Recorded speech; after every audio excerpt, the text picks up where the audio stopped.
दोस्तों, I am sure आपने compounding के बारे में तो पक्का सुना ही होगा, नहीं? अरे क्या बात कर रहे हो यार। अपने वो फेमस आइंस्टाइन चाचा जो थे ना, उन्होंने कहा था कि compounding is eighth wonder of the world. क्यों कहा रहेगा उन्होंने एट्थ वंडर? मैं आपको ना एक एग्जांपल देता हूं। दो दोस्त थे, नैना एंड राज। नैना ने ना अपने घर से बहुत सारे चॉकलेट्स ला लिए और वो चॉकलेट देके ना राज ने उसको दोस्ती का वादा दिया और बोला मुझे भी चॉकलेट चाहिए। नैना ने कहा ऐसे नहीं, आपको ये चॉकलेट जीतने होंगे।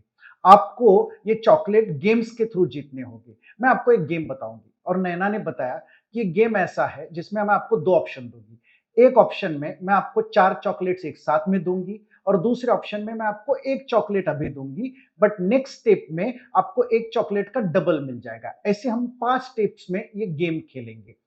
पहले ऑप्शन में 4 चॉकलेट्स, दूसरे ऑप्शन में आपका जो पहला चॉकलेट था उसका डबल हो जाएगा। राज ने कहा दिस इज नो ब्रेनर, मुझे तो 4 चॉकलेट एक साथ में ही चाहिए। हर स्टेज में मुझे 4 चॉकलेट मिल गया ना तो भी ठीक है। नैना थोड़ी स्मार्ट थी। नैना ने कहा कि चलो ठीक है, हम गेम चालू करते हैं। पहले स्टेप में नैना को एक चॉकलेट मिल गया, राज को 4 चॉकलेट्स मिल गए।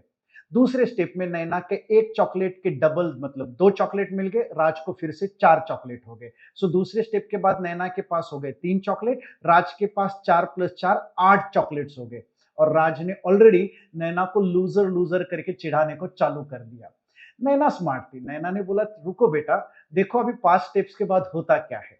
तीसरे स्टेप के बाद नैना के पास हो गए 2 के 4 चॉकलेट्स, मतलब टोटल हो गए 7। राज के पास और 4 बढ़ गए।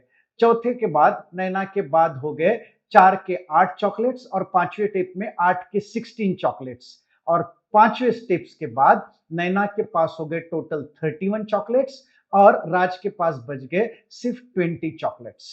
Ultimately you know who is the loser and who is the winner, you know.